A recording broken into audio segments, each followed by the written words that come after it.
No, no, no! Anyone but humans, please! The alien commander shrieked, his voice echoing through the cramped, dimly lit command center of the Scourge mothership. The alien, a spindly creature with iridescent scales and bulbous eyes, frantically waved its elongated limbs, gesturing at the holographic displays that flickered with images of Earth. Admiral Yeklin stood stiffly, his gaze fixed on the unfolding scene before him. The ship, stationed in the dark void just beyond the moon's orbit, trembled slightly as its sensors absorbed and analyzed every iota of data streaming in from their scouts. Humans, unpredictable, chaotic, and terrifyingly resourceful, were not the species anyone wanted to engage in their galaxy-wide conquest. Yet here they were, Earth gleaming blue and inviting in the void. "Prepare for the invasion immediately," Admiral Yeklin commanded, his voice betraying no hint of the dread that clawed at his insides. "This planet is our last hope for resources. We cannot afford to bypass it, regardless of its inhabitants." The bridge buzzed with activity as orders were relayed. Technicians scurried to their stations, tapping commands into their consoles, while the tactical team plotted coordinates for the best drop points. Despite the fear that humans inspired, desperation drove the Scourge. Their dying planet had left them no choice but to invade Earth. In a small room adjacent to the command center, Dr. Parit, the lead scientist, reviewed the latest data on humans. His screen filled with images of human conflicts, their ingenious weaponry, and the unpredictable outcomes of their wars. A separate feed showed clips of human kindness, rescue missions, caregivers in action, and communities fighting against odds. Pirit frowned, perplexed by the contradictions. "How can a species so violent also be so compassionate?" he muttered to himself, scrolling through more reports. This unpredictability could be problematic. Meanwhile, on Earth, news of the approaching alien fleet had already leaked, causing panic and chaos across the globe. Governments scrambled to respond, with emergency meetings convened and militaries put on high alert. The United Nations held a special session, with every nation's representative tense and focused on the threat from above. In the United States, President Ellen Hayes addressed the nation, her demeanor calm but serious. "My fellow Americans, and to all the citizens of the world watching, we face an unprecedented situation," she began, her eyes steady on the camera. "An alien force is approaching Earth, and while we do not yet know their intentions, we must prepare for any possibility." Back on the Scourge mothership, Yeklin received a transmission from his superiors. The high command was clear. Earth was to be conquered, no matter the cost. The resources hidden beneath its soils and oceans were vital for their survival. Failure was not an option. As the Scourge fleet prepared to launch their first wave of attacks, a small team of Earth's best negotiators and scientists, led by Dr. Ava Singh, gathered secretly to devise a plan. They represented a new kind of warfare, one that involved diplomacy as much as defense. "We need to understand them, find out what they want, and see if there's a way to coexist," Dr. Singh explained, her voice firm. "But we also need to be ready to defend ourselves." The world held its breath as two civilizations, so alike in their desperation and so different in their forms, edged closer to a confrontation. On one side, a fleet of alien invaders. As the first light of dawn crept across the continents, the skies were pierced by the descent of Scourge ships, their silhouettes casting vast shadows over cities and farmlands. Each vessel deployed swarms of recon drones, which buzzed through the air, scanning for strategic locations and resource deposits. On board the flagship, Admiral Yeklin monitored the advance, his eyes flicking across the screens displaying various feeds from the drones. "Focus on the major energy hubs," he ordered. "Disable their power grids to cripple their defenses." Meanwhile, Earth's defenses sprang into action. Skies filled with fighter jets, launching from air bases around the world, their pilots locking onto the invading crafts with a mix of fear and determination. Anti-aircraft batteries thundered, sending streaks of light soaring up to meet the intruders. In a secure underground facility, Dr. Ava Singh and her team established a makeshift command center, equipped with the latest communication and surveillance technologies. They worked feverishly to intercept and analyze the alien communications, hoping to find a weakness or a motive behind their actions. "Got something?" exclaimed one of the linguists, headphones clamped over her ears as she isolated a segment of the alien transmission. "It seems they're desperate, looking for resources. Maybe we can use that." Dr. Singh nodded thoughtfully. "Set up a channel. Let's try to communicate. If we can show them that we're aware of their needs, perhaps we can negotiate." Back in space, as the first wave of Scourge troops landed and began their assault, the humans' military response was swift and fierce. Tanks rolled out into the streets, and infantry units took positions, creating a network of resistance. Civilians, meanwhile, were evacuated to safer areas, their movements orchestrated with urgent precision. On the front lines, a young soldier named Marcus found himself thrust into the chaos. Amid the roar of gunfire and explosions, he saw firsthand the brutality of the alien technology. Their weapons were advanced, their tactics ruthless, but the humans fought back with relentless courage, driven by the instinct to protect their home. As battles raged across the globe, in the skies above and on the ground below, Dr. Singh's attempt to communicate finally bore fruit. The alien fleet, unexpectedly, responded to her hails. Admiral Yaklan's voice, cold and modulated, filled the command center. "Why do you resist so fiercely?" he asked, his tone laced with curiosity. "You cannot hope to win," Dr. Singh replied with equal measure. "Earth is our home. We fight for it as you would fight for yours. But let's find a way to coexist. You need resources. We need peace. Surely there's a solution."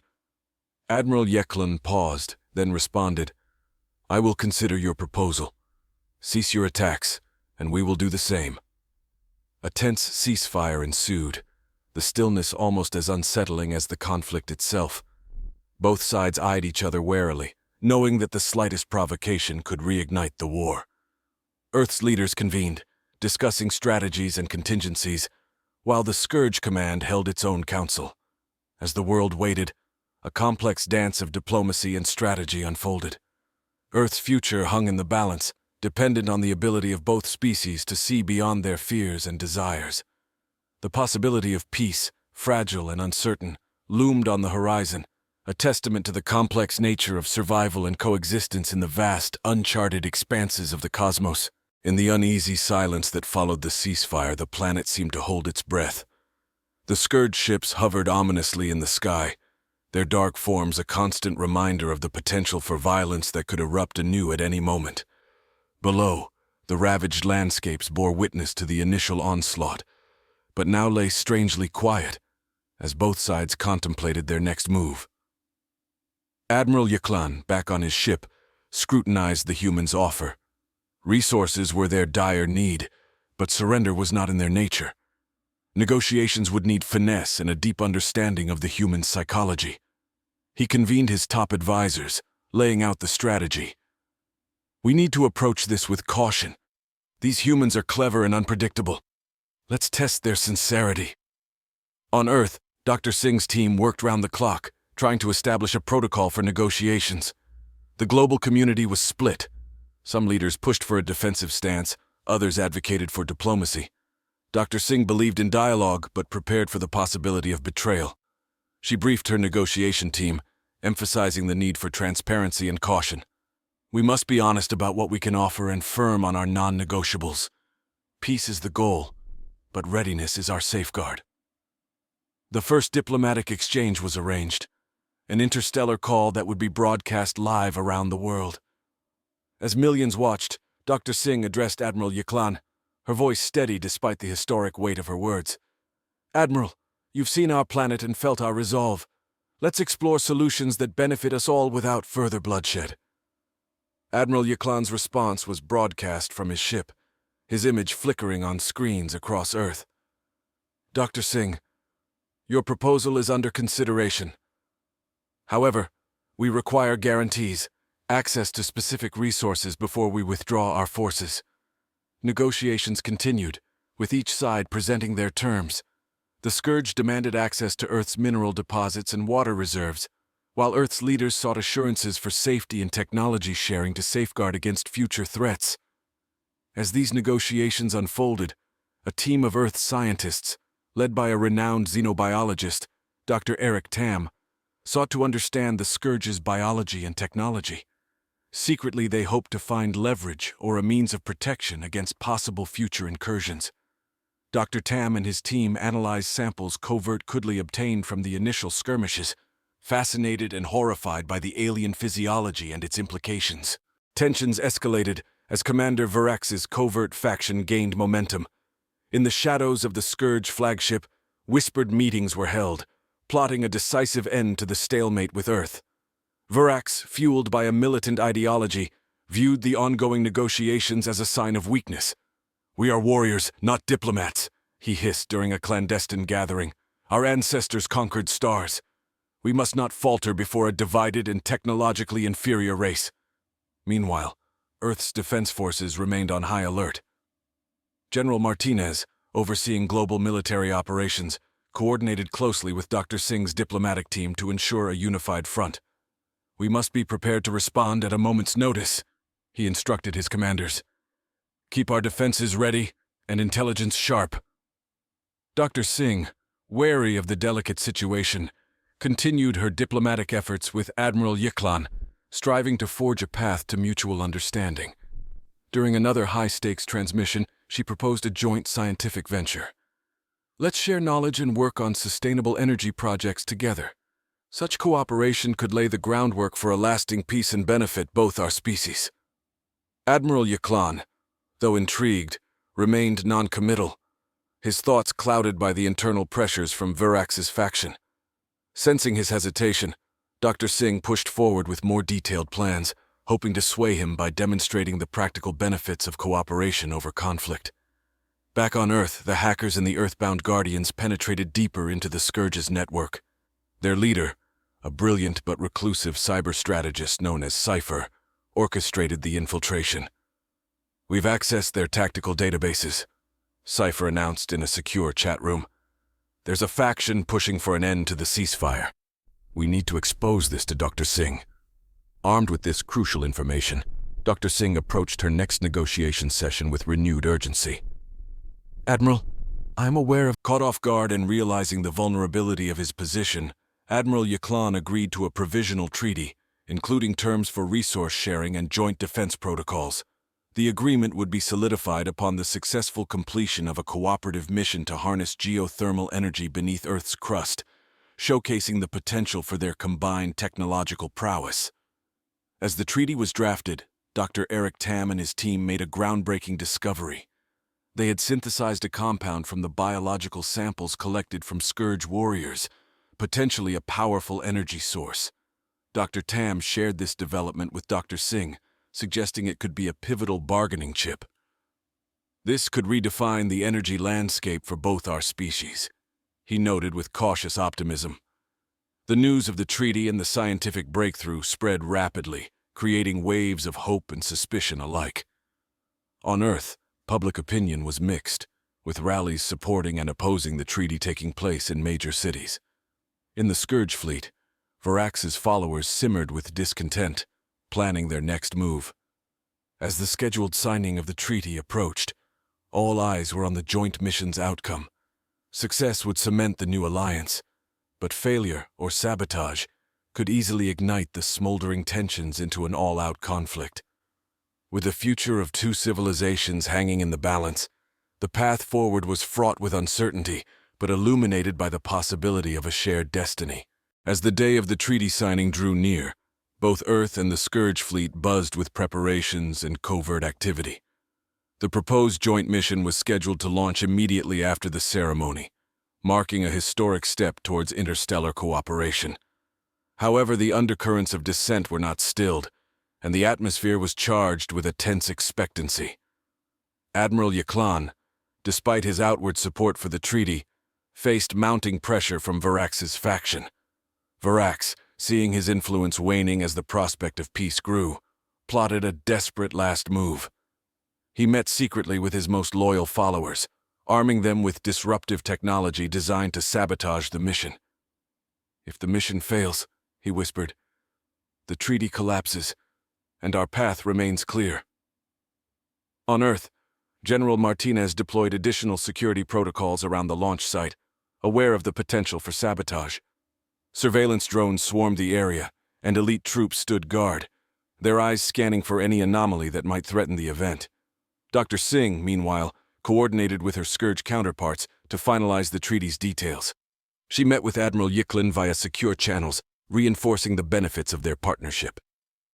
"This treaty is more than words on paper," she asserted. "It's the blueprint for a future where our species can thrive together, rather than in constant conflict." Amid these high-level preparations, Sci-Fi and the Earthbound Guardians continued their surveillance of the Scourge's communications. They intercepted a cryptic message that seemed to indicate a planned disruption. Sci-Fi relayed the information to Dr. Singh, who in turn briefed General Martinez. "We must be vigilant," she warned. "There are elements on both sides that prefer war to the uncertainty of peace." As the signing ceremony commenced, representatives from Earth and the Scourge gathered at the United Nations, under the watchful eyes of the world's media. The atmosphere was electric, a mix of hope and skepticism palpable among the assembled dignitaries and onlookers. Admiral Yiklin and Dr. Singh approached the podium, their hands poised to sign the documents that would bind their civilizations to peace. Just as the pens touched paper, an alarm sounded. The launch site was under attack. General Martinez, via his earpiece, received reports of unidentified figures tampering with the mission equipment. Reacting swiftly, security forces engaged, capturing several saboteurs. Among them was a figure in disguise, later identified as one of Vrax's lieutenants. With the immediate threat neutralized, the signing continued, albeit under heightened tension. The treaty was signed, sealed, and celebrated with cautious optimism. The foiled sabotage, however, revealed the fragility of the peace. Following the ceremony, Dr. Singh and Admiral Yiklin convened an emergency session to address the security breach. "We cannot allow the actions of a few to undermine the will of the many," Dr. Singh stated firmly. Yiklin agreed, his expression grim. "We will deal with the dissenters harshly. They do not represent the will of our people." As the joint mission was rescheduled, Vrax was apprehended by Scourge security. His trial was to be broadcast across the fleet, a demonstration of Yiklin's commitment to the treaty. Earth's leaders, for their part, increased their vigilance. In the aftermath of the treaty signing and the thwarted sabotage, both Earth and the Scourge fleet experienced a turbulent mix of skepticism and enthusiasm. While many celebrated the dawn of a new era of cooperation, pockets of resistance persisted, fueled by fear and historical grievances. The successful launch of the joint mission had been a significant victory, but the leaders knew that the hard work of building trust was just beginning. Dr. Singh convened a series of meetings with her international counterparts to establish a framework for ongoing collaboration. These discussions focused on the implementation of the treaty's terms, emphasizing transparency and mutual benefit. On the Scourge flagship, Admiral Yiklin faced the complex task of quelling the dissent within his ranks. The trial of Commander Vrax was a critical moment, broadcast live to the entire fleet. Yiklin used this opportunity to address his people, speaking of the necessity of change and the dangers of clinging to outdated ideals of conquest. "We must evolve beyond our martial past," he declared, his voice resonant across the ship's communication channels. Meanwhile, Earth's defense forces, led by General Martinez, worked closely with Scourge military advisors to establish a joint defense protocol. Training exercises were scheduled involving both human and Scourge forces to foster teamwork and understanding. These sessions were initially fraught with tension, but gradually, a mutual respect began to develop between the troops. Dr. Eric Tam and his scientific team, along with Scourge researchers, made significant progress using the synthesized compound they had discovered. The energy potential of the compound was immense, promising a revolution in power generation for both planets. This scientific partnership also served as a bridge, bringing the two civilizations closer through shared goals and intellectual curiosity. Sci-Fi and the Earthbound Guardians shifted their focus from surveillance to protection, ensuring that the communication lines between Earth and the Scourge remained secure. Sci-Fi developed a sophisticated encryption protocol that was adopted by both sides, a testament to the evolving trust and cooperation. As the months passed, the benefits of the treaty became evident. Resource-sharing initiatives alleviated shortages on the Scourge homeworld, while Earth benefited from advanced alien technology, particularly in energy and medicine. Public opinion, initially divided, began to shift as the tangible benefits of peace were felt by ordinary citizens. However, the path to a lasting peace was not without its setbacks. Incidents of violence and protests by hardline factions on both sides tested the resolve of the treaty's architects. Each incident was met with swift joint responses, reinforcing the commitment to uphold the peace at all costs. As the first anniversary of the treaty approached, a grand celebration was planned to be held simultaneously on Earth and the Scourge flagship. Dr. Singh and Admiral Yeklan prepared to deliver a joint address, celebrating the achievements and acknowledging the challenges still to face. The celebrations were broadcast across the globe and throughout the Scourge fleet, a symbol of unity and hope. In her speech, Dr. Singh reflected on the journey. Today we stand together, not as adversaries but as architects of a bold new future. Our alliance, born from conflict, has grown into a beacon of hope for all who believe in the power of cooperation and peace. Simultaneously, a faction within the Scourge, dissatisfied with the ceasefire, plotted to undermine the negotiations. This group, led by a fierce warrior named Commander Varax, prepared for a possible coup to continue their aggressive tactics.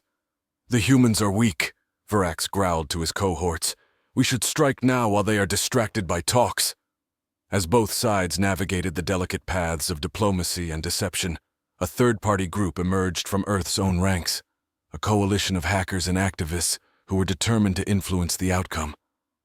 Dubbed the Earthbound Guardians, they launched cyber attacks on the Scourge's communication systems, aiming to expose vulnerabilities and gather intelligence for Earth's negotiators. This intricate web of dialogue, espionage, and covert operations marked the ongoing standoff. Each day brought new challenges and revelations, pushing both civilizations to the brink of either a groundbreaking alliance or a catastrophic war. The balance was precarious, as every action and decision could tip the scales towards peace or plunge them back into chaos.